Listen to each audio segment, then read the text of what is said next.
Chapters 2157, 2158, 2159, 2160। Chapter start. लू Wayne ने चुपके से मैसेज भेजते हुए डिटेल में समझाया, लॉर्ड फैंग युआन, आपको शायद ये बात पता नहीं, लेकिन आपकी बैटल स्ट्रेंथ इतनी ज्यादा है कि ये लिमिटलेस डेमन वेनरेबल के एक जवाबी मेथड को ट्रिगर कर देगी। हमारे यहाँ साफ साफ आने के बाद हेवनली कोर्ट ने हमें उकसाने के लिए और ट्रूप्स क्यों भेजे? असल में वो हमारी ताकत को आजमाना चाहते थे और आपको हमला करने के लिए बहलाना चाहते थे, जो उनके लिए सबसे बेस्ट रिजल्ट होता। इसके बारे में डिटेल्स क्या हैं? फैंग युआन ने पूछा।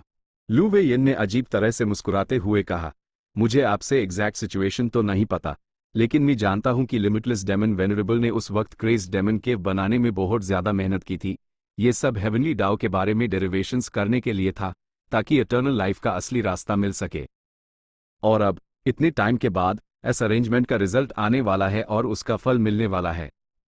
अभी जो 8 लेयर का वॉइड है वो सिकुड़ रहा है और सारी अलग अलग दुनियाएं सेंटर की तरफ खींची चली आ रही हैं, एक दूसरे में मिल रही हैं या एक दूसरे पर कब्जा कर रही हैं, जब तक कि आखिर में सिर्फ एक ही महान दुनिया ना बच जाए। और यही महान दुनिया शायद लिमिटलेस डेमन वेनरेबल के डेरिवेशन का रिजल्ट हो सकता है इसमें एटर्नल लाइफ का जवाब छुपा हो।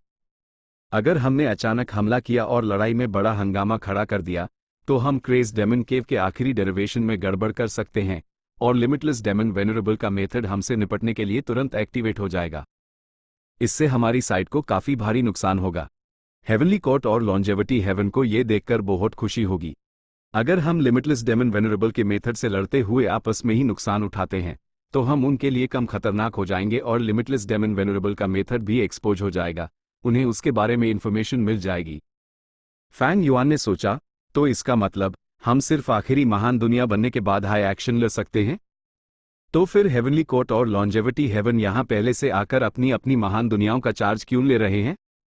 लू वेयन ने सब्र से समझाया, और आसान भाषा में कहूं तो सिर्फ आप जैसी बैटल स्ट्रेंथ वाले लोग हाई एक्शन नहीं ले सकते। मैं अभी भी यहां एक्शन ले सकता हूं। अगर हमारी साइड येलो अर्थ ग्रेट वर्ल्ड को कंट्रोल कर लेती है और जीत जाती है, तो फाइनल बैटल में हमारा पलड़ा भारी रहेगा। जब आखिरी महान दुनिया बनेगी, तो हमारा यूएस पर कितना कंट्रोल है, उसी से हमारे फायदे डिसाइड होंगे। इसलिए हमें और दुनियाओं पर हमला करके उन्हें निगलना होगा ताकि हम अपना इलाका बढ़ा सकें। उसके मैसेज के बाद फैंग युआन को आखिरकार सिचुएशन समझ आ गई। अभी के लिए वो एक्शन नहीं ले सकता था। जैसे ही वो एक्शन लेता और बड़ा हंगामा करता, वो क्रेज डेमन केव के आखिरी डेरिवेशन में गड़बड़ कर देता, जिससे लिमिटलेस डेमन वेनरेबल का जवाबी मेथड ट्रिगर हो जाता। ऑफ कोर्स फैंग युआन अपनी ताकत दबाकर एक्शन ले सकता था, लेकिन उसकी कोई जरूरत नहीं थी। अपनी ताकत दबाने का मतलब था कि फैंग युआन दूसरे गु इमॉर्टल्स जितना हाई स्ट्रॉन्ग होगा, हो सकता है थोड़ा सा बेहतर हो, लेकिन इससे ओवरऑल सिचुएशन पर कोई असर नहीं पड़ेगा। बल्कि कई मूव्स करने के बाद हेवनली कोर्ट और लॉन्जेविटी हेवन को उसके मेथड्स के बारे में इंफॉर्मेशन मिल जाएगी और वो एडवांस में अपनी किस्मत भी बर्बाद कर देगा। इसलिए लू वेयन ने फैंग युआन को यहां आने का इनवाइट मेनली आखिरी बैटल से निपटने के लिए दिया था। एक बार जब आखिरी दुनिया बन जाएगी, तो फैंग युआन, स्टार कॉन्स्टलेशन और लॉन्जेविटी हेवन की बैटल स्ट्रेंथ शायद बराबर हो जाएगी और वो क्रेज डेमन केव के आखिरी फल के लिए आपस में लड़ेंगे। इस वक्त वो असली में लड़ेंगे। उससे पहले लू वेयन अभी भी एक्शन ले सकता था। वो सूडो वेनरेबल बैटल स्ट्रेंथ सिर्फ डिफेंस के मामले में था, ताकि येलो अर्थ ग्रेट वर्ल्ड को इस युग का विजेता बना सके। इसका आखिरी बैटल पर बहुत गहरा असर पड़ेगा। अगर लू वेयन सफल हो गया, तो फैंग युआन को बाद में इनिशिएटिव मिल जाएगा। अगर येलो अर्थ ग्रेट वर्ल्ड इस लड़ाई में जीत भी नहीं पाती, तो भी हम दूसरी दो दुनियाओं को बहुत ज्यादा आगे नहीं बढ़ने दे सकते। जब तक हम सेक्रेट टूम को डिफेंड करते हैं, आखिरी लड़ाई के दौरान लॉर्ड पैराडाइस अर्थ सफलतापूर्वक जिंदा हो जाएंगे। इस वक्त हमारी बैटल स्ट्रेंथ दूसरी डू फोर्सेस से ऊपर होगी। लू वेयन ने अपना पूरा सोचा समझा प्लान फैंग युआन को समझाया। कंक्लूजन ये था कि अभी डिफेंड करो और बाद में काउंटर अटैक करो। शुरू में अपने बेस को डिफेंड करना और चुपके से झगड़ा भड़काना, ताकि सेवेज विल्डरनेस ग्रेट वर्ल्ड और ग्रीन लोटस ग्रेट वर्ल्ड आपस में लड़ें और अपनी ताकत खर्च करें, और ये आखिर में तीनों फोर्सेस बराबर टक्कर की हो। बाद के स्टेज में पैराडाइस अर्थ इमॉर्टल वेनरेबल के जिंदा होने के बाद उन्हें फैंग युआन का सपोर्ट मिलेगा और वो अपनी सुपीरियर बैटल स्ट्रेंथ का इस्तेमाल करके दूसरों पर जीत हासिल करेंगे। ये वक्त आने तक का एक लॉजिकल अरेंजमेंट था, जो लू वेयन के नेचर को सूट करता था। लेकिन यह फैंग युआन का स्टाइल नहीं था। फैंग युआन ने घुटनों पर बैठे येलो अर्थ गू इमोर्टल्स को देखा और फिर लू वेयिन की तरफ मुड़कर मुस्कुराया। चुपचाप मार खाना मेरा तरीका नहीं है। क्योंकि हम अपनी टॉप बैटल स्ट्रेंथ आसानी से इस्तेमाल नहीं कर सकते, इसका मतलब है कि हेवनली कोर्ट इस बात का फायदा उठा रहा है कि हमारे पास सबॉर्डिनेट्स की कमी है। ऐसे में फैंग युआन मुस्कुराया और ग्रीन लोटस डाउ फील्ड की तरफ देखा। सब लोग बाहर आओ। ये कहते हुए उसने अपने इमोर्टल एपिचर का एंट्रेंस खोल दिया। वुश वुश वुश, बड़ी संख्या में गू इमोर्टल्स बाहर उड़कर आए। हम मास्टर को प्रणाम करते हैं। दर्जनों गू इमोर्टल्स ने एक साथ सलामी दी। उनकी आवाजें बिजली की तरह कड़क थी और सभी गू इमोर्टल्स के चेहरों पर साफ उत्साह दिख रहा था। डिटेल्स मिशन बोर्ड पर लिखी हैं, जाओ। फैंग युआन ने आराम से अपना हाथ हिलाया। स्वूश स्वूश, यह गू इमोर्टल्स तुरंत दो ग्रुप्स में बंट गए और दोनों बैटलफील्ड्स की तरफ बढ़ गए। घुटनों पर बैठे येलो अर्थ गू इमोर्टल्स हक्के बाकी रह गए। इतने सारे गू इमोर्टल्स एक साथ कैसे आ गए? ये लोग उस हैंडसम सेज को मास्टर बुला रहे हैं। हम बच गए, येलो अर्थ ग्रेट वर्ल्ड बच गई। जब येलो अर्थ गू इमोर्टल्स ने रिएक्ट किया तो सबने चैन की सांस ली और कुछ तो खुशी से रो भी पड़े। सिर्फ वो ही नहीं, लू वेयिन भी हैरान था। उसने फैंग युआन को सदर्न बॉर्डर में पहाड़ इकट्ठा करने के लिए वेरिएंट ह्यूमन गू इमोर्टल्स भेजते देखा था। वो ये भी जानता था कि Fang Yuan variant human alliance का लीडर था। उसकी फोर्स छोटी नहीं थी। लेकिन फैंग युआन की भेजी हुई मेन फोर्स को देखकर लू वेयिन हैरानी से भर गया। इतने सारे गू इमोर्टल्स, इनकी गिनती 50 से भी ज्यादा है। और इनके ऑरा से 18 रैंक 8 गू इमोर्टल्स हैं, बाकी सब रैंक 7 गू इमोर्टल्स हैं। इतने सारे रैंक 8 गू इमोर्टल्स कैसे हो सकते हैं? रैंक 7 गू इमोर्टल्स का ऑरा भी काफी तेज है, वो रैंक 8 के लेवल के काफी करीब हैं। नहीं, ऐसा हो ही नहीं सकता कि फैंग युआन के पास एक भी रैंक 6 गू इमोर्टल ना हो। इसका मतलब ये गू इमोर्टल्स उसकी पूरी फोर्स नहीं है? हाँ, सही कहा, फैंग युआन का क्लोन वू शुआई भी अभी तक नहीं दिखा है। जैसे जैसे लू वेयिन एनालाइज कर रहा था, उसके दिल में विश्वास न करने का एहसास और बढ़ता जा रहा था। उसी चिंता भी हो रही थी, क्या फैंग युआन ने अपना सारा हाल का वक्त इन सबॉर्डिनेट्स को पालने पोसने में लगा दिया? उसकी पर्सनैलिटी के हिसाब से वो इतना बेवकूफ तो नहीं होना चाहिए। और भले हाई इन गू इमोर्टल्स की गिनती ज्यादा है और उनका कल्टिवेशन लेवल भी हाई है, कौन जानता है कि उनकी असली बैटल स्ट्रेंथ कितनी है। जिन पर लू वेयिन को भरोसा था वो द सीओ ही जियान और ice crystal immortal monarch. Front lines पर जाके मारो। किंग हाउजी ने एक और येलो अर्थ गू इमोर्टल को मार डाला, लेकिन उसकी चोटें भी हल्की नहीं थी। उसी थोड़ी देर के लिए रुकना पड़ा और मू चालंग के पास जाना पड़ा। मू चालंग के हीलिंग किलर मूव के इस्तेमाल के बाद किंग हाउजी काफी हद तक ठीक हो गया। ये सब तुम्हारी वजह से हुआ है मेरे पुराने दोस्त। किंग हाउजी खुश हो गया। मू चालंग ने तारीफ करते हुए कहा, मैं बस इसी में माहिर हूं, मैं तुम्हारी इतने सारे लोगों को मारने की काबिलियत की तारीफ करता हूं। लेकिन ज्यादा जोश में आकर अपना डिफेंस मत भूल जाना। In yellow earth Gu immortals का आखिरी संघर्ष आसान नहीं होगा अगर तुम्हें चोट लग गई। चिंता मत करो। किंग हाउजी ने अपनी बांस की पूंछ उठाई, मैं 4 लोगों को मारने की कोशिश करूंगा। हे, तुम लोग थोड़ा शांत हो जाओ, मेरे मारने के लिए भी कुछ छोड़ो। किंग हाउजी ने जोर से चिल्लाते हुए कहा और फिर से बैटलफील्ड में घुस गया। ठीक उसी वक्त गू इमोर्टल्स का एक ग्रुप आसमान से उड़ता हुआ आया। उनका लीडर रैंक 8 का snowman Gu immortal ice crystal immortal monarch था। उसने चिल्लाया, हम yellow earth sage Gu Yu Fang Yuan के सबॉर्डिनेट्स हैं। हम यहां ग्रीन लोटस गू इमोर्टल्स को मारने और मदद करने आए हैं। सभी गू इमोर्टल्स हैरान रह गए। जो येलो अर्थ गू इमोर्टल्स गहरी मुसीबत में थे, उन्हें उम्मीद की किरण दिखी, वो खुश हो गए। ग्रीन लोटस गू इमोर्टल्स के दिल जोर जोर से धड़कने लगे। कुछ किया नहीं जा सकता था। मू चालंग और किंग हाउजी को मिलाकर उनके पास सिर्फ 8 लोग थे, लेकिन रिइंफोर्समेंट में 20 से ज्यादा गू इमोर्टल्स थे। उनमें से 9 रैंक 8 गू इमोर्टल्स थे। ग्रीन लोटस की साइड पर सिर्फ मू चालंग, किंग हाउजी और ओल्ड फॉरेस्ट मॉस का हाई रैंक 8 कल्टिवेशन लेवल था। क्या उनके रिइंफोर्समेंट्स कुछ ज्यादा ही बड़े नहीं थे? मू चालंग ने अपने दांत पीसे, चिल्लाते हुए कहा, संख्या से मत डरो, कौन जानता है कि इनकी असली बैटल स्ट्रेंथ क्या है। यह सुनकर ग्रीन लोटस गू इमोर्टल्स का हौसला वापस आ गया। सही बात है, कल्टिवेशन लेवल तो बैटल स्ट्रेंथ का सिर्फ एक हिस्सा था, असली ताकत तो लड़ने के बाद ही पता चलती। अगर वो लड़ने की हिम्मत भी नहीं करते और तुरंत पीछे हट जाते, तो वो सेक्रेड माउंटेन पर बैठे सेजस का सामना कैसे करते? ग्रीन लोटस गू इमोर्टल्स ने येलो अर्थ गू इमोर्टल्स को नजरअंदाज किया और आइस क्रिस्टल इमोर्टल मोनार्क के ग्रुप का सामना करने लगे। Immortal killer move, snow avalanche. Immortal killer move, crashing rock slide. Immortal killer move, great earth collapse. Immortal killer move, refine life. Immortal killer move, multi layered 5 poisons. बम बम बम बम। जिन येलो अर्थ गू इमोर्टल्स को नजरअंदाज किया गया था वो शौक में अपना मुंह खोले देख रहे थे। जैसे ही लड़ाई शुरू हुई, आइस क्रिस्टल इमोर्टल मोनार्क के ग्रुप ने अपनी पूरी ताकत झोंक दी। हर तरह के किलर मूव्स आतिशबाजी की तरह छोड़े गए, हंगामा बड़ा जोरदार था, आसमान और जमीन गूंज उठे। ग्रीन लोट्स के ग्रुप ने भी किलर मूव्स चलाए लेकिन उनकी संख्या कम थी, उनकी ताकत भी काफी कम थी। सिर्फ एक राउंड के बाद ही ग्रीन लोटस गू इमोर्टल्स को भारी नुकसान उठाना पड़ा। पीछे हटो, जल्दी पीछे हटो, ओल्ड फॉरेस्ट मॉस चिल्लाया। ये कैसे हो सकता है? दूसरी तरफ इतने सारे रैंक 8 इमोर्टल गू हैं। किंग हाउजी चिल्लाया। वो बहुत पहले हाई रैंक 8 गू इमोर्टल बन गया था लेकिन उसने कभी रैंक 8 इमोर्टल गू हासिल नहीं किया था। इस जिंदगी में उसने 3 रैंक 8 इमोर्टल गू भी नहीं देखे थे। लेकिन आइस क्रिस्टल इमोर्टल मोनार्क काफी नाखुश था। उसने डांटा, ऐसे अंधाधुंध हमला मत करो, ये बहुत वेस्टफुल है, समझे? मूव्स आपस में टकरा गए, आधा तो बेकार हो गया, सिर्फ 30% दुश्मनों तक पहुंचा। अपने अलग अलग टारगेट्स ढूंढो और उन्हें भागने मत दो। भले ही पहले राउंड में बड़ा हंगामा हुआ, मूव्स की काफी ताकत बर्बाद हो गई थी। बाहर की दुनिया आखिर सॉवरन इमोर्टल एपर्चर तो नहीं थी, इसलिए ग्रीन लोटस गू इमोर्टल्स बचने में कामयाब रहे। लेकिन पहले राउंड की लड़ाई ने उन्हें भी बहुत कुछ सिखा दिया। ग्रीन लोटस गू इमोर्टल्स पूरी तरह से डर गए थे और उनका हौसला टूट गया था, वो अब पीछे हटना चाहते थे।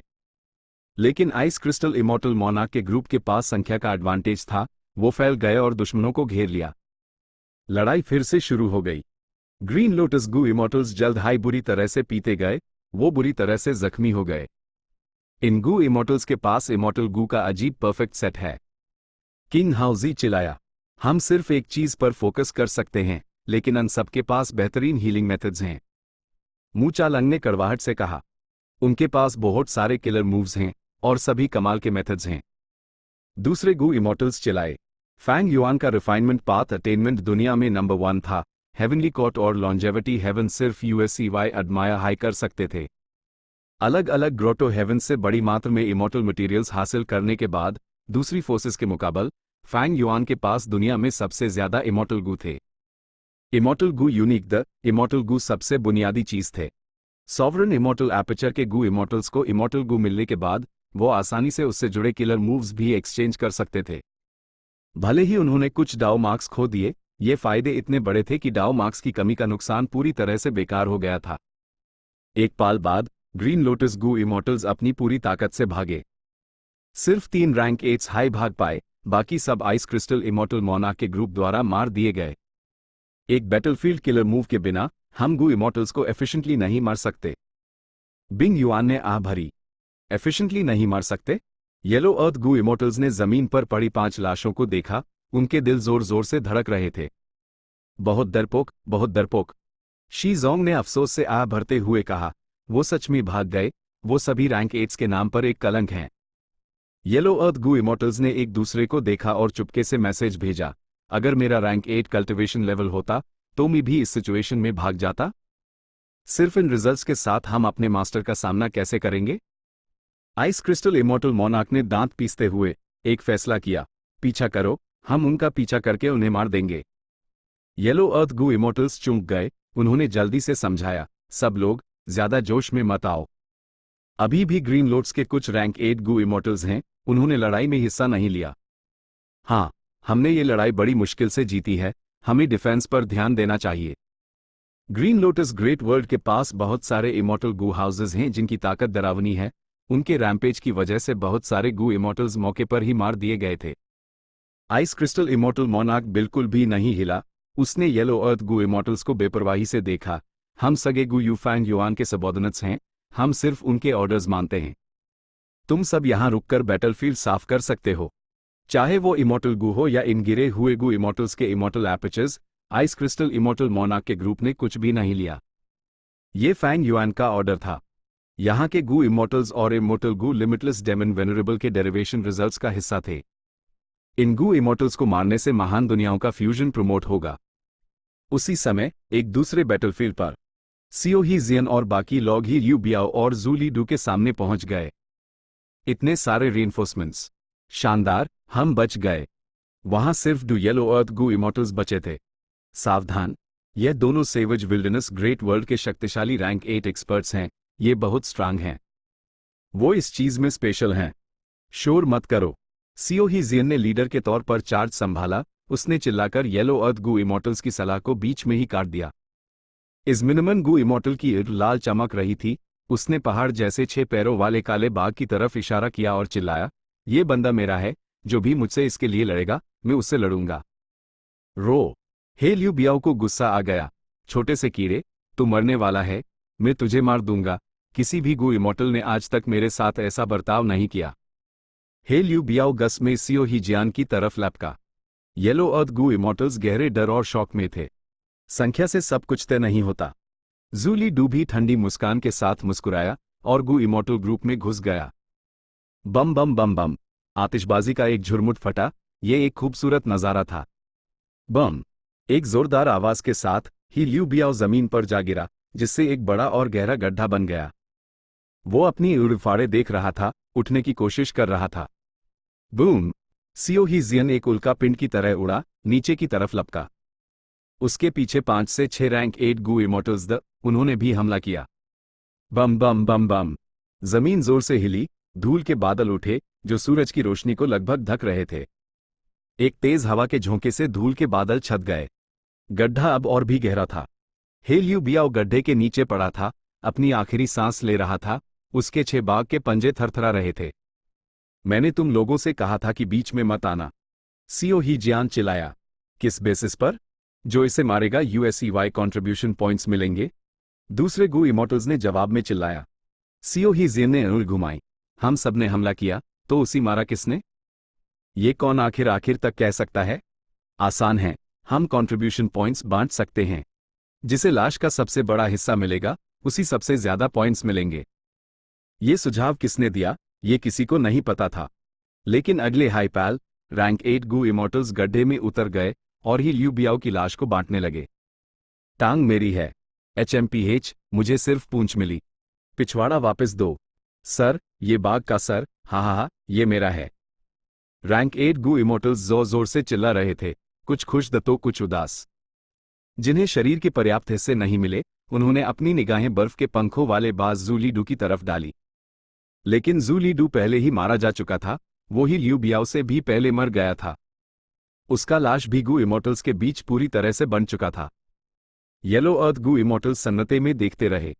बहुत जालिम, बहुत ही जालिम। क्या ये गू इमोर्टल्स सगे के सबॉर्डिनेट्स नहीं थे? ये इतने जालिम क्यों थे? उन्होंने ना सिर्फ गू इमोर्टल को मारा, बल्कि लाश के टुकड़े भी कर दिए। और लाश के टुकड़े करते वक्त वो इतने खुश क्यों थे? बहुत जालिम, बहुत ही क्रूर।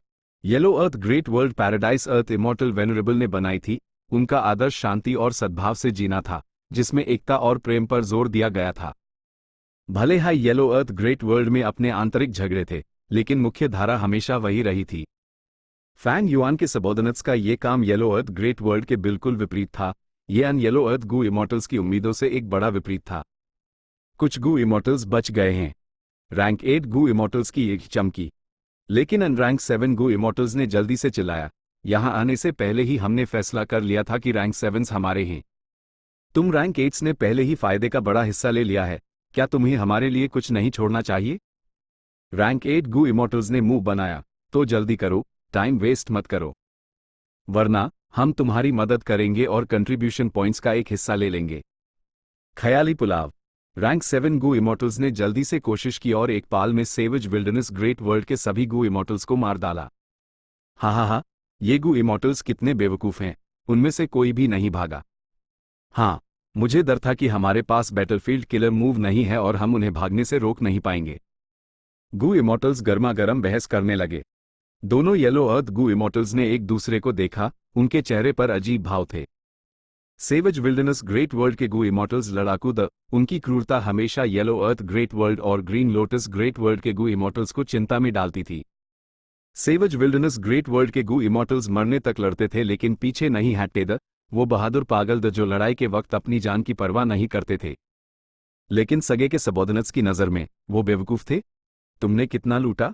मुझे सिर्फ इतना ही मिला है। सिर्फ? तुमने बहुत कमाया है। ही, ये सब मास्टर की मेहरबानी है जिन्होंने इतना फायदेमंद मिशन दिया। गू इमॉर्टल्स अपने फायदे गिन रहे थे और अपने हाथों में पड़ी लाशों को फेंक रहे थे। फैंग युआन ने खास निर्देश दिए थे, चाहे इमॉर्टल एपर्चर हो, शरीर हो या इमॉर्टल गू, सब कुछ फेंक देना था। ये सबॉर्डिनेट्स उसकी नफरमानी करने की हिम्मत नहीं कर सकते थे। बिखरी हुई लाशों को देखकर दोनों येलो अर्थ गू इमॉर्टल्स की पलकें झपकी। अगर तुम्हें उन्हें फेंकना ही था तो पहले इतनी शिद्दत से क्यों छीन रहे थे? क्या ये सिर्फ मजे के लिए था? यह गू इमॉर्टल्स किस तरह के अजीब मखलूक थे। दोनों येलो अर्थ गू इमॉर्टल्स जिन्होंने अभी अभी अपना आभार व्यक्त करने की हिम्मत जुटाई थी, उनका सारा मोटिवेशन तुरंत खत्म हो गया। उन्होंने गहरी सांस ली और बोलना चाहते थे, लेकिन अचानक सियो हीजियन के ग्रुप का एक्सप्रेशन बदल गया। मास्टर ने ऑर्डर भेजा है, हमें दूसरे ग्रुप के साथ मिलकर ग्रीन लोटस ग्रेट वर्ल्ड पर हमला करना है। चलो चलो, आइस क्रिस्टल इमॉर्टल मोनार्क के ग्रुप को इनिशिएटिव मत लेने दो। स्वूश स्वूश, गू इमॉर्टल्स तेजी से निकल गए। पीछे रह गए डू येलो अर्थ गू इमॉर्टल्स जिनके चेहरों पर हैरानी थी। उन्होंने गू मास्टर बैटलफील्ड को देखा जो अभी भी लड़ रहा था। येलो अर्थ गू मास्टर्स पहले ही आगे बढ़कर दुश्मनों का पीछा कर रहे थे। उन्हें समझ नहीं आ रहा था कि क्या कहें। किसी वजह से उन्हें ग्रीन लोटस ग्रेट वर्ल्ड के गू इमॉर्टल्स के लिए दया आने लगी। फैंग युआन ने दूर से देखा, दोनों बैटलफील्ड्स के नज़ारे अपनी एनी में कैद कर लिए। अनगू इमॉर्टल लाशों के जमीन पर गिरने के बाद वो जल्दी से दुनिया में समा गए। इमॉर्टल एपर्चर्स तेजी से विघटित हो गए। अंदर के गू वॉर्म्स का भी वही अंजाम हुआ। असिमुलेशन की हवाएं नहीं चली, कोई निशान नहीं बचा। फैंग युआन अंदर से शांत नहीं था। यह रिफाइनमेंट पाथ की गहराई है। फर्क सिर्फ इतना है कि लिमिटलेस डेमन वेनरेबल इमॉर्टल गू रिफाइन नहीं कर रहा है, वो पूरी दुनिया को रिफाइन कर रहा है। अगर मुझे रिफाइनमेंट के पथ पर वेनरेबल बनना है तो ये एक पहलू है जिसकी मुझे भी कमी है।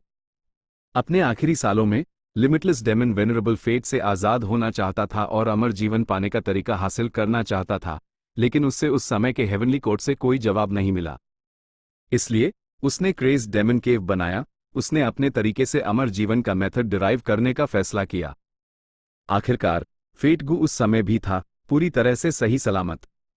आखिर में बनी एकीकृत महान दुनिया शायद उसके प्लान का नतीजा हो, उसमें अमर जीवन का तरीका हो सकता है। और अब इन गू कल्टिवेटर्स की लड़ाई और कटल आर्म इस डेरिवेशन के लिए ईंधन और बाली बन गए थे। ये समझने के बाद फैंग युआन इन गू इमॉर्टल्स की लाशें या उनके इमॉर्टल गू नहीं लेगा। दुनियाओं के बीच ये बड़ी जंग में बेशक अनेकों गू कल्टिवेटर्स मरेंगे, चाहे वो मोर्टल हो या इमॉर्टल। आखिर में कितने बच पाएंगे? क्या हजारों या सिर्फ एक इंसान? कोई नहीं जानता था। लेकिन अगर ऐसा था भी तो क्या? चाहे वो फैंग युआन हो, लू वे यिन हो, हेवनली कोर्ट हो या लॉन्जेविटी हेवन, उन्हें इस जवाब की परवाह नहीं थी। उनके अपने मकसद थे। यहां पैदा हुए गू इमॉर्टल्स अपने सेजेस के आदेशों का पालन करते द, वो लड़ते और मारते द, अपनी जान और अकाल का इस्तेमाल करके दूसरों का विरोध करते द, वो जरूरी बलियां द जो शुरू से हाइटे थे। फैंग युआन ने अपनी नज़र ग्रीन लोटस ग्रेट वर्ल्ड की तरफ डाली। उसने देखा कि उसकी सेना इकट्ठा हो गई है और ग्रीन लोटस ग्रेट वर्ल्ड पर हमला कर चुकी है। अगर कोई बाहरी गू इमॉर्टल यहां मर गया तो क्या होगा? फैंग युआन की निगाहें शांत थी जब वो उम्मीद से देख रहा था। यह गू इमॉर्टल्स आखिरकार उसके प्यादे हाइतो थे। जब उन्हें कुर्बान करने का समय आएगा, फैंग युआन पीछे नहीं हटेगा। लेकिन मुझे गैर जरूरी मौतों को रोकना चाहिए अगर मुमकिन हो। ये सोचकर फैंग युआन ने लू वेयन से कहा, दोस्त लू, मैं चाहूंगा कि आप जाकर मेरे सबॉर्डिनेट्स की मदद करें। अगर सिचुएशन खतरनाक हो जाए तो आपकी जान सबसे बड़ी प्राथमिकता है, बाकी सबको जरूरत पड़ने पर नजरअंदाज कर सकते हैं। लू वेयन ने सर हिलाया और वो उड़ गया। फैंग युआन के सबॉर्डिनेट्स इतने खूंखार द, लू वेयन काफी खुश और हैरान था। साथ ही वो फैंग युआन के प्लान से सहमत था। वो पहले से ही पीछे द, इतनी बड़ी फोर्स होने के बाद उन्हें कड़ी मेहनत करनी होगी और बाकी लोगों की बराबरी करनी होगी अपने फर्क को भरने के लिए। Savage wilderness great world, luck suppression heavenly palace. Bing Sai Chuan ने मेज पर पड़े इन्फॉर्मेशन पाथ इमॉर्टल गू को गंभीर चेहरे से देखा। सोचा ना था कि फैंग युआन की फोर्स इतनी शक्तिशाली होगी। ही लियू बियाओ और जूली डू सेवेज विल्डरनेस ग्रेट वर्ल्ड के शक्तिशाली रैंक 8 एक्सपर्ट्स हैं, वो इतनी आसानी से मर गए। लेकिन अब फैंग युआन के दोनों ग्रुप्स ग्रीन लोटस डाउ फील्ड पर हमला करने के लिए इकट्ठा हो गए हैं। ये कहते हुए बिंग साई चुआन ने एक आह भरी खुशी और राहत की भावना महसूस करते हुए वो खुश था कि उसने रिइंफोर्समेंट्स नहीं भेजे, क्योंकि हेवनली कोर्ट ने फैंग युआन के खिलाफ और ट्रूप्स भेजे, उसने अपनी सेना उनसे टकराने के लिए भेजे दी। इसलिए मैं कह रहा था कि हमें अपने पिछले प्लान के साथ ही आगे बढ़ना चाहिए, मेरी डिडक्शन गलत नहीं थी। हेवन एक्सट्रेमिटी गई, मैंने शराब पीते और स्नैक्स खाते हुए बेशर्मी से कहा। बिंग साई चुआन ने उसे जवाब देना जरूरी नहीं समझा, उसने बाकी लोगों की तरफ देखा। फैंग युआन के पास इतनी बड़ी फोर्स है, ये बहुत हाई अनएक्सपेक्टेड है। अगर वो हम पर हमला करता है तो हम पैसिव पोजीशन में आ जाएंगे। भले हाई सेवज विल्डरनेस ग्रेट वर्ल्ड में सबसे ज्यादा गु इमॉर्टल्स हैं, उनमें से ज्यादातर के अपने इरादे हैं, वो ऑर्डर्स नहीं मानते। अगर हम उन्हें एक कर पाते और अन पर राज कर पाते तो हम कब के नंबर 1 दुनिया बन चुके होते, हेवनली कोर्ट को भी दबा देते। हेवन एक्सट्रेमिटी ने अड़ घुमाई। क्या तुम्हें वजह नहीं पता? वो येलो अर्थ ग्रेट वर्ल्ड शुरू से high paradise earth immortal venerable का अरेंजमेंट था। ग्रीन लोटस ग्रेट वर्ल्ड भी हेवनली कोर्ट के जेनेसिस लोटस इमॉर्टल वेनरेबल ने बनाया है, जबकि savage wilderness great world reckless savage demon venerable ने बनाया था, लेकिन हमारे लॉर्ड ने उसी हासिल कर लिया बिना किसी सही रिश्ते के। हम उन्हें कैसे माना सकते हैं? बिंग साई चुआन ने मेज पर हाथ मारते हुए कहा, वजह को भूल जाओ, चलो अभी की प्रॉब्लम से निपटने की कोशिश करते हैं। क्या तुम लोगों के पास अन जंगली गु इमॉर्टल्स को भारती करने का कोई अच्छा आइडिया है? Green lotus great world. थोड़ी थोड़ी देर में एक इन्फॉर्मेशन पाथ गु वर्म उड़ता हुआ आता। कीन डिंग लिंग के माथे पर सिलवटें और गहरी हो रही थी। फैंग युआन के सबॉर्डिनेट्स इतने खूंखार हैं, सिर्फ आधे दिन में उन्होंने ना सिर्फ हमारी मेन ट्रूप्स को हराए, बल्कि हमला करके हमारी 3 डिफेंस लाइंस भी तोड़ दी। हम पहले हाई लगभग 20 गु इमॉर्टल्स खो चुके हैं। हारे हुए रैंक 8 गु इमॉर्टल्स को भारी चोटें आई हैं, वो पहाड़ पर सगे से मिलने आए हैं। ओ, तीसरे सीट पर बैठी फेरी मिंग हाओ ने उत्सुकता का भाव दिखाया, जैसा कि फैंग युआन से उम्मीद थी। सोचा ना था कि वो सबॉर्डिनेट्स पालने पोसने में भी माहिर है। एक पाल रुकने के बाद फेरी मिंग हाओ ने बच्चों जैसी आवाज में पूछा, इसका मतलब है कि लॉन्जेविटी हेवन ने भी और ट्रूप्स भेजे हैं? हाँ, कीन डिंग लिंग ने सर हिलाया, ये महसूस करने के बाद कि फैंग युआन ने अपने ग्रुप्स को हम पर हमला करने के लिए इकट्ठा किया है। लॉन्जेविटी हेवन ने तुरंत लेडी यूजू के ग्रुप को रोकने के लिए और लोग भेजे दिए। शायद ये वही सीन है जो फैंग युआन देखना चाहता था। फेरी मिंग हाओ जोर से हंसी, जब वो हम पर हमला करना चाहते हैं तो उन्हें आने दो। हमारी डिफेंस लाइंस हटा लो, उन्हें आने दो और हमला करने दो। जी, कीन डिंग लिंग ने तुरंत आदेश दिया और बिना कोई सवाल किए ट्रूप्स को रिऑर्गेनाइज किया। आइस क्रिस्टल इमॉर्टल मोनार्क और सियो ही जियन बिना किसी रुकावट के आगे बढ़ते गए। वो ग्रीन लोटस ग्रेट वर्ल्ड के सेंटर तक, सेक्रेड माउंटेन के नीचे तक पहुंच गए।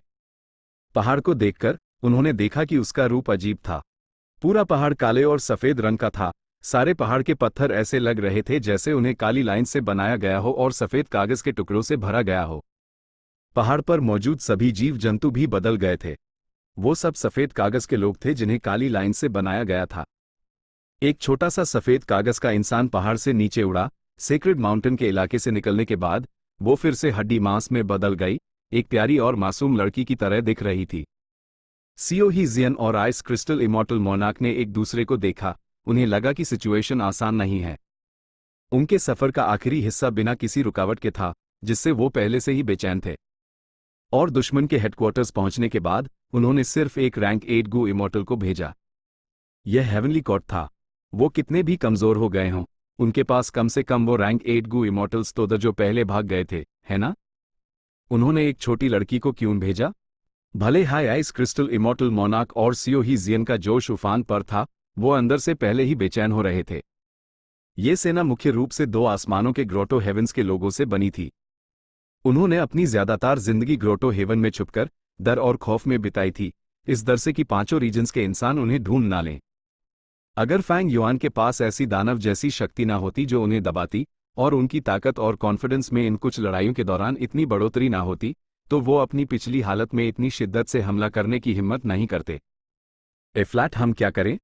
आइस क्रिस्टल इमॉर्टल मोनार्क और सियो ही जियन ने अपने विचार एक दूसरे को भेजे और दुश्मन की ताकत आजमाने के लिए एक आदमी को आगे भेजा।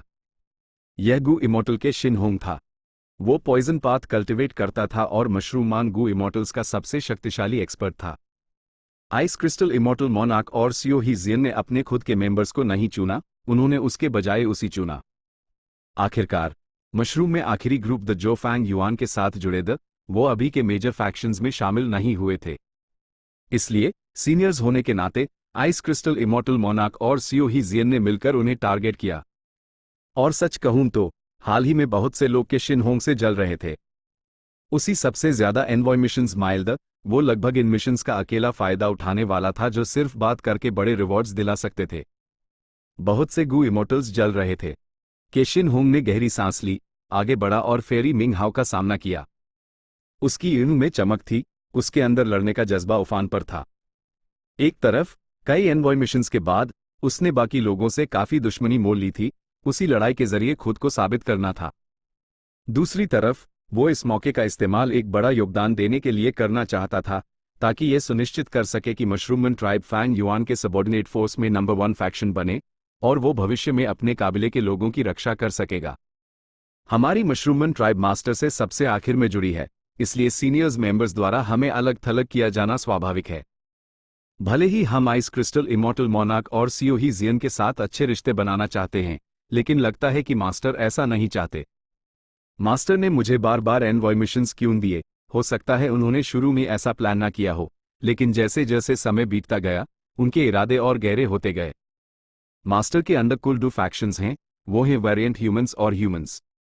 ह्यूमंस कम हैं, उन्हें अभी के लिए भूल जाओ। वेरिएंट ह्यूमंस उसके बजाय बहुत ज्यादा हैं, जिनका नेतृत्व आइस क्रिस्टल इमॉर्टल मोनार्क और सीओ ही जियन करते हैं। यह दोनों ग्रुप्स बड़े और प्रभावशाली होते जा रहे हैं। समय के साथ वो जरूर फायदों के लिए टकराएंगे और उनके बड़े प्रभाव के कारण मास्टर उन्हें आसानी से कंट्रोल नहीं कर पाएंगे। इसलिए शुरू से ही मास्टर नहीं चाहते थे कि हम मशरूम में उनके साथ शामिल हों। मास्टर ने मुझे बार बार एनवॉय मिशंस इसलिए दिए ताकि हमारी मशरूमन ट्राइब को शक्ति हासिल करने में मदद मिले और वेरिएंट ह्यूमन फोर्सेस के बीच फूट डाली जा सके। के शिनहोंग ने अंदर ही अंदर आह भरी।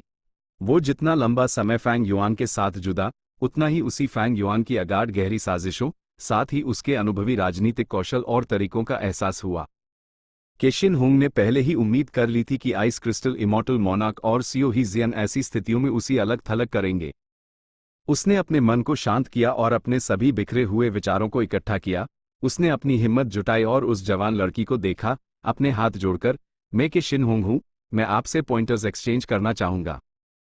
जवान लड़की मुस्कुराई, मेन फेरी मिंग हाउ हूं, के शिनहोंग, मैं तुम्हारे बारे में जानती हूं, क्या तुम्हारा पॉइजन पाथ मेथड इस तरह इस्तेमाल किया जाता है? ये कहते हुए मिंग हाउ ने अपनी छोटी सी बांह हिलाई और जहरीला द्रव्य बाहर उड़ा। पीले भौर रंग के जहरीले द्रव्य का हर गोला हवा में उड़कर एक हंस में बदल गया।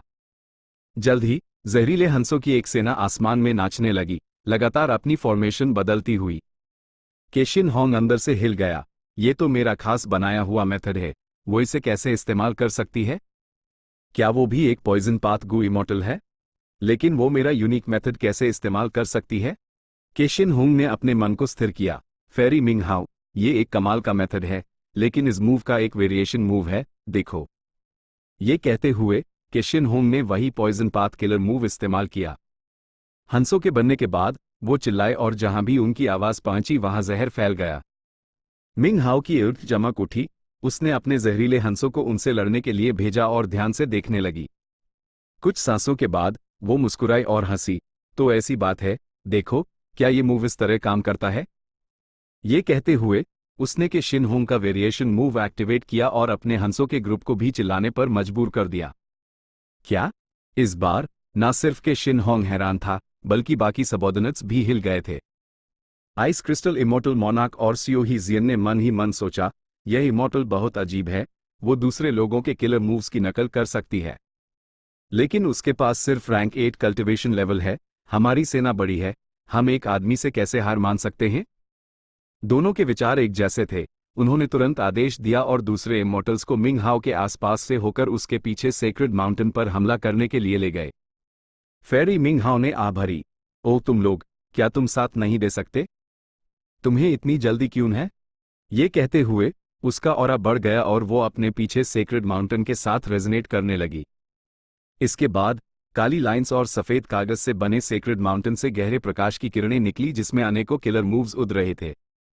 फैंग युआन के सबोर्डिनेट्स हमलों का सामना करने में व्यस्त थे।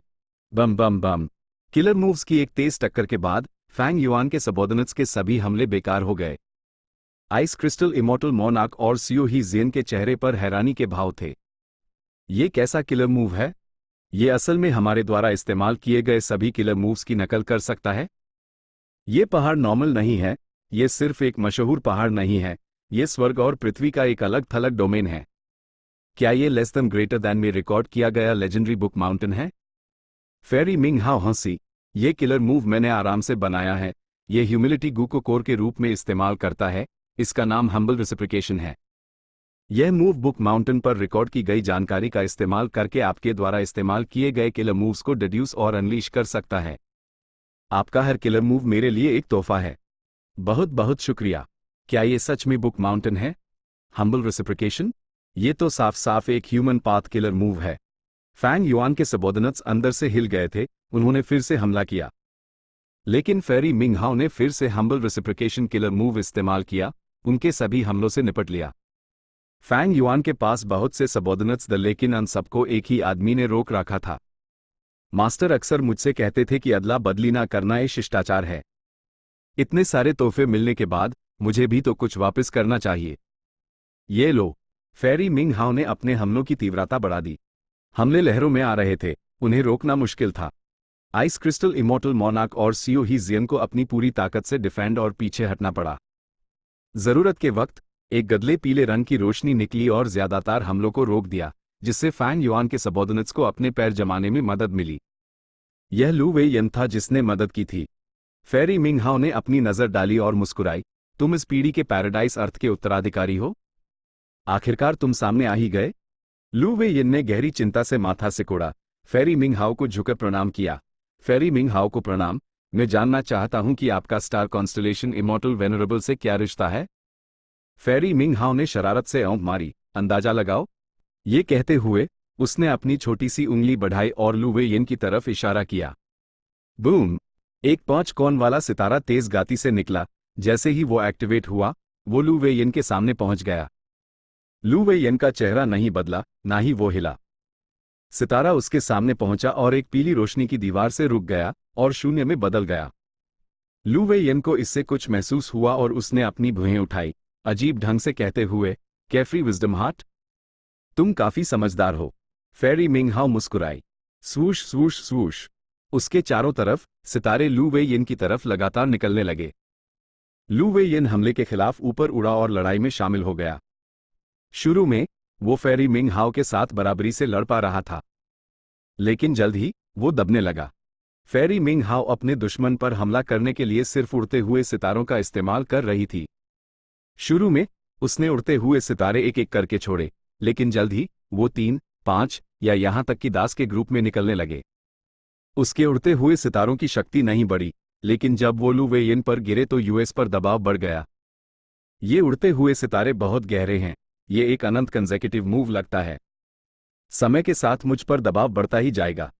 लू वे यन का चेहरा गंभीर हो गया जब उसने खुद को बचाने में थकान महसूस की।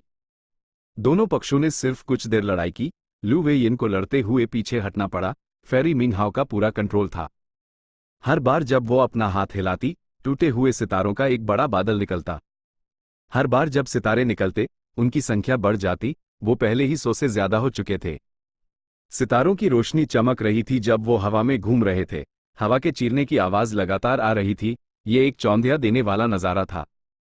यह मिंग हाओ विजडम पाथ और स्टार पाथ कल्टिवेट करती है। उसके पास जरूर सूडो वेनरेबल बैटल स्ट्रेंथ है। मुझे अभी के लिए पीछे हटना चाहिए। लू वे यन के मन में पीछे हटने का ख्याल आया। फैंग युआन ने भी सही समय पर पीछे हटने का आदेश दिया। आइस क्रिस्टल, इमॉर्टल मोनार्क और बाकी लोगों ने राहत की सांस ली और तेजी से पीछे हट गए। फेरी मिंग हाओ मुस्कुराई। तुम सब यहां मरने आए थे, तो यही हमेशा के लिए क्यों नहीं रह जाते? फेरी मिंग हाओ ने इमॉर्टल्स पर हमला किया। सोचना भी मत। लू वे यन ने यूएसईवाई रोका। फेरी मिंग हाओ हंसी। उसकी ऊँग में एक रहस्यमयी रोशनी चमकी जो लू वे यन के माथे की तरफ बढ़ी। लू वे यन ने अपने दिमाग में एक अवर्णनीय बदलाव महसूस किया। उसके पास अपने मूल विचारों का सिर्फ आधा ही स्टोर करने की क्षमता बची थी। साथ ही जब उसके विचार चलते, वो बहुत तेजी से चलते, लेकिन हर बार वो समय से पहले रुक जाते। ऐसा लग रहा था जैसे उसके बचे हुए सभी विचार जल्दबाज हो गए थे। वो बेसब्री से टकरा रहे थे, नतीजे जल्दी निकलने की कोशिश कर रहे थे। लू वेयन तुरंत एक मुश्किल में पड़ गया। किलर मूव्स इस्तेमाल करते वक्त यूएसईवाई विचारों को मोबिलाइज करना पड़ता था। जितने ज्यादा किलर मूव्स वो इस्तेमाल करता या जितने जटिल वो होते, उतने ही ज्यादा विचारों की उसी जरूरत पड़ती। लेकिन अब जब उसके पास सिर्फ आधे विचार बचे थे, वो पहले की तरह आसानी से नहीं सोच सकता था। सबसे जरूरी बात, जब ये विचार टकराते, वो समय से पहले हाई सॉल्व हो जाते। उसी वो सबसे उपयोगी नतीजा नहीं मिल पाता था जो वो चाहता था। ये काफी घातक था। एक बार जब लू वेयन के विचार किलर मूव एक्टिवेट करते वक्त समय से पहले खत्म हो जाते, तो आखिर में जब वो अपना किलर मूव तैयार करता, तो वो फेल हो जाता। किलर मूव एक्टिवेशन फेल होने पर लू वेयन को खुद भारी बैकलैश झेलना पड़ता। कमाल का विजडम पाथ मेथड है। लू वेयन लाचार था, वो सिर्फ खुद को बचा सकता था, उसी बाकी लोगों की परवाह नहीं थी। फेरी मिंगहाओ ने पूरा एडवांटेज हाथ में ले लिया। उसने तुरंत सेक्रेड माउंटेन के रैंक 8 गू इमॉर्टल्स को आदेश दिया कि वो बाहर निकलें और फैंग युआन के सबॉर्डिनेट्स का पीछा करके उन्हें मार दें। आइस क्रिस्टल इमॉर्टल मोनार्क और सियोही जियन भारी नुकसान के साथ पीछे हेट। रास्ते में उन्होंने 9 गू इमॉर्टल्स को खो दिया, जिनमें से 3 रैंक 8 गू इमॉर्टल्स थे। इन गू इमॉर्टल्स के इमॉर्टल एपर्चर्स जमीन पर गिर गए और ग्रीन लोटस ग्रेट वर्ल्ड द्वारा सोख लिए गए। उनके इमॉर्टल गू भी तेजी से घुल गए। जब गू इमॉर्टल्स में उनकी जिद पीछे रह गई, लेकिन फैंग युआन ने किसी भी लैंड स्पिरिट या हेवनली स्पिरिट का जन्म नहीं देखा। फैंग युआन के सबॉर्डिनेट्स के येलो अर्थ ग्रेट वर्ल्ड वापस लौटने के बाद फेरी मिंगहाओ ने स्थिति का कालन किया और अपनी बढ़त रोक दी। लू वेयन इमॉर्टल्स को फैंग युआन से मिलाने ले गया। आइस क्रिस्टल इमॉर्टल मोनार्क और सियोही जियन ने तुरंत घुटने टेक दिए और माफी मांगी। लेकिन फैंग युआन ने उन्हें दोस्ती से सांत्वना दी, यह हार तुम्हारी गलती नहीं है। मैं साफ साफ बता सकता हूं कि इस फेरी मिंगहाओ के पास अद्भुत शक्ति थी, उसके पास सूडो वेनरेबल बैटल स्ट्रेंथ है। सोचा न था कि ये जगह इस लेवल के एक एक्सपर्ट को पाल सकती है। आइस क्रिस्टल इमॉर्टल मोनार्क और बाकी लोगों ने राहत की सांस ली, वो शांत होने लगे। पीछे हटेते वक्त वो सब चिंतित थे कि फैंग युआन गुस्से में आ जाएगा और अपना गुस्सा निकालने के लिए अन सबको मार देगा। उसके बाद फैंग युआन ने इन गू इमॉर्टल्स को येलो अर्थ ग्रेट वर्ल्ड की अलग अलग डिफेंस लाइंस पर तैनात कर दिया। उनके डिफेंस का जोर येलो अर्थ ग्रेट वर्ल्ड और दूसरी 2 महान दुनियाओं, ग्रीन लोटस ग्रेट वर्ल्ड और सेवेज विल्डरनेस ग्रेट वर्ल्ड की सीमा और जुड़ने वाले पॉइंट्स पर था। मुझे शर्म आ रही है। सोचा ना था कि हेवनली कोर्ट के पास ऐसी एक महिला इमॉर्टल है, उसके पास एक अद्भुत कॉम्बैट सिस्टम है, मैं उसका मुकाबला नहीं कर सकता। लू वेयन ने दोषी भाव से कहा। फैंग युआन ने यूएसईवाई भी सांत्वना दी। फैंग युआन जानता था कि लू वेयन ने इस पॉइंट पर अपनी पूरी शक्ति का इस्तेमाल कर लिया था। आखिरकार पिछली लड़ाई में उसने लू वेयन के साथ मिलकर स्पेक्ट्रल सोल और हेवनली कोर्ट के खिलाफ लड़ाई की थी। ये एक मौत के करीब की स्थिति थी। उस समय लू वेयन के पास अपनी शक्ति छुपाने का कोई रास्ता नहीं था अगर वो जीना चाहता था। फेरी मिंगहाओ के खिलाफ लड़ते वक्त लू वेयन ने उन सभी तरीकों का इस्तेमाल किया था जो फैंग युआन जानता था कि उसके पास हैं। फिर भी वो दुश्मन का मुकाबला नहीं कर पाया। जब ये जंग है तो कुर्बानियां होंगी। शायद भविष्य में तुम और मैं भी अपनी जान गंवा दें। यह गू इमॉर्टल्स की दुनिया है, हमें इस पर अफसोस नहीं करना चाहिए। फैंग युआन इस नतीजे से काफी संतुष्ट था। नतीजा ये था कि फैंग युआन का नुकसान हेवनली कोर्ट और लॉन्जेविटी हेवन से कम था। ये एक जीत मानी जा सकती थी। इसके अलावा आइस क्रिस्टल इमॉर्टल मोनार्क और सियोही जियन ने फेरी मिंगहाओ जैसे किसी को एक्शन लेने पर मजबूर कर दिया। फैंग युआन को उसके बारे में उपयोगी जानकारी मिली। फैंग युआन ने गू इमॉर्टल्स को शुरू से ही कुर्बान करने के मकसद से पाला था। अगर ये टॉप का चरा अपनी कीमत दिखा सकता तो ये उसका नुकसान नहीं होता। सबसे बड़ा अफसोस यह है कि लॉर्ड फैंग युआन ने बहुत सारे इमॉर्टल गू खो दिए। लू वेयन ने जोड़ा, लेकिन अब नॉर्दर्न प्लेन्स का पैराडाइज अर्थ का असली विरासत हमारे सामने है, लॉर्ड को इससे कुछ फायदा हो सकता है। लू वेयन पैराडाइज अर्थ के सीक्रेट टूम का जिक्र कर रहा था। उसके बताए बिना भी जब फैंग युआन ने यूएसईवाई मिशन पर भेजा था, उसने पहले ही अपनी जांच कर ली थी। पैराडाइज अर्थ के मकबरे में अद्भुत गहराई है, मुझे अभी तक कोई उपयोगी सुराग नहीं मिला है। फैंग युआन ने साफ साफ कहा और फिर पूछा, क्या तुम कुछ जानते हो? लू वेयन ने कड़वाहट से मुस्कुराते हुए कहा, मुझे शर्म आ रही है, मैं इसके बारे में कुछ नहीं जानता। फैंग युआन ने सर हिलाया और कहा, जो विजडम पाथ किलर मूव तुम पर लगा था वही तुम्हारी हार की वजह बना, उसके बारे में तुम क्या सोचते हो? यह विजडम पाथ किलर मूव बहुत शक्तिशाली था। जबकि वो एक्सपोज हो चुका था, फैंग युआन उसके लिए एक काउंटर बनाना चाहता था। लू वे येन ने इस बारे में सोचा और अनिश्चितता से कहा, ऐसा लगता है कि इस मूव का core immortal Gu, pride Gu था। फैंग युआन ने फिर सर हिलाया, मेरा अनुमान भी यही है। लू वे येन ने ठंडी हवा की गहरी सांस ली। फेरी मिंग हाउ कोई आम इंसान नहीं है। उसके पास कैरफ्री विजडम हार्ट फिजिक है, उसके पास ह्यूमिलिटी गू और प्राइड गू भी है। ये मुझे लेस देन ग्रेटर दैन के वर्णन की याद दिलाता है। जहां तक मैं जानता हूं, हेवनली कोर्ट के इतिहास में ऐसा कोई व्यक्ति नहीं है, और उसका स्टार कॉन्स्टलेशन इमॉर्टल वेनरेबल से गहरा संबंध लगता है। लेस देन ग्रेटर दैन, अध्याय 5, खंड 35 कहता है, रेंजू और ग्रेट स्ट्रेंथ ट्रू मार्शल ने बड़ी मुश्किलों का सामना किया और आखिरकार कियान कुन क्रिस्टल वॉल के सामने पहुंच गए। कियान कुन क्रिस्टल वॉल सीधी थी और शून्य में खड़ी थी। ये एक बड़े आईने की तरह थी जो दुनिया में होने वाली हर चीज को रिफ्लेक्ट करती थी। रेंजू और ग्रेट स्ट्रेंथ ट्रू मार्शल कियान कुन क्रिस्टल वॉल के अंदर गए। अनेकों फूल, पक्षी, मछलियां और कीड़े एक रंग बिरंगे छाया में मिल गए जो ग्रेट स्ट्रेंथ ट्रू मार्शल की नजर में भर गए। लहरों की आवाज, बिजली की गरज और पक्षियों का गाना उसके कानों में एक साथ गूंज रहे थे।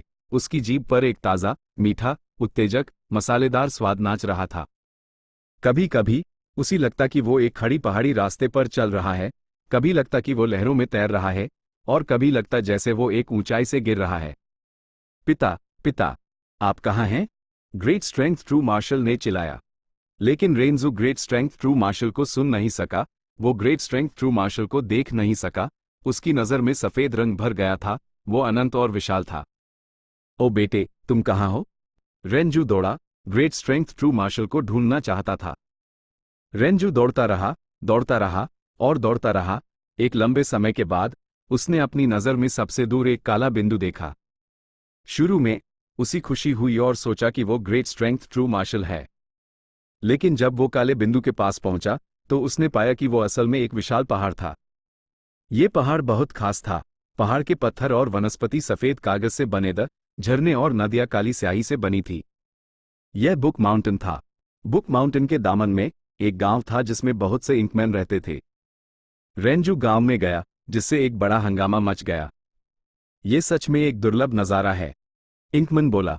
जब साधारण जीव कियान कुन क्रिस्टल वॉल में प्रवेश करते हैं तो वो कुछ ही कदम में खो जाते हैं। वो भौतिक दुनिया के आकर्षण या उसके अंदर के अनेकों प्रलोभनों का सामना नहीं कर पाते, वो यहां कभी नहीं पहुंच पाते। तुम यहां पहुंचने वाले पहले व्यक्ति हो। रेंजू उलझन में था, ऐसा क्यों? इंकमान बुजुर्ग ने जवाब दिया, ओह इंसान, तुम्हारे पास सिर्फ एक कंकाल बचा है।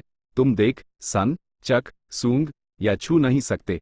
इसने तुम्हें कियान कुन क्रिस्टल वॉल में स्वतंत्रता से घूमने दिया बिना अपनी जान गंवाए।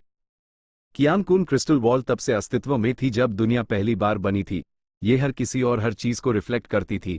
इसमें दुनिया के अतीत और वर्तमान के सभी राज शामिल थे।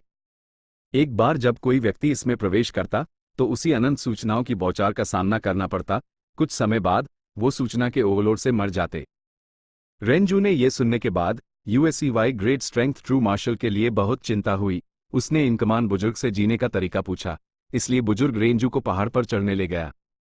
बुक माउंटेन पर एक सबसे बड़ा स्याही का झरना था और उसके नीचे एक गहरा तालाब था। इंकमैन इस तालाब को लिटरेचर स्प्रिंग कहते थे। स्याही का झरना लगातार बीता रहा। जब वो लिटरेचर स्प्रिंग पर गिरा, पानी उछालने लगा। ये काले रंग के छींटे हवा में उड़े जब पानी की बूंदें स्याही के अक्षरों में बदल गई। अगर कोई व्यक्ति कियान कुन क्रिस्टल वॉल में जीना जारी रखना चाहता है तो स्याही के अक्षर तुम्हारे सबसे अच्छे सहायक होंगे। हम इंकमैन यहां इसलिए जी पाते हैं क्योंकि स्याही के अक्षर हैं। इंकमान बुजुर्ग ने रेंजू को यह बड़ा राज बताया। रेंजू ने इंकमान की सलाह मानी।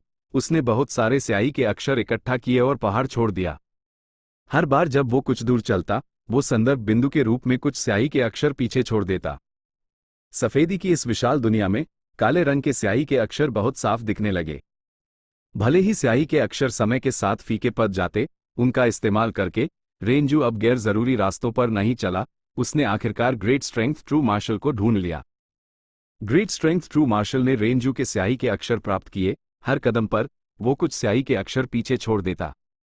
स्याही के अक्षरों ने उस सूचना को रिकॉर्ड किया जो ग्रेट स्ट्रेंथ ट्रू मार्शल पर बौछार कर रही थी। अन सबको साहित्यिक रचनाओं के टुकड़ों में बदल दिया। ये साहित्यिक टुकड़े टाइल्स के टुकड़ों में बदल गए जो ग्रेट स्ट्रेंथ ट्रू मार्शल के पैरों के नीचे बिछ गए। ग्रेट स्ट्रेंथ ट्रू मार्शल आखिरकार आजाद था। उसकी ऊँग धुंधली नहीं थी, उसके कान गूंज नहीं रहे थे, वो अब अनेकों सुगंधों का मिश्रण भी नहीं सूंघ सकता था। इन टाइल्स पर कदम रखते हुए उसने रेंजू का पीछा करते हुए इंकमान गांव वापस गया। रेंजू ने इंकमान बुजुर्ग से फिर पूछा, ओह बुजुर्ग, मेन की अनकून क्रिस्टल वॉल के अंदर विजडम गू कैसे ढूंढ सकता हूं? Chapter and.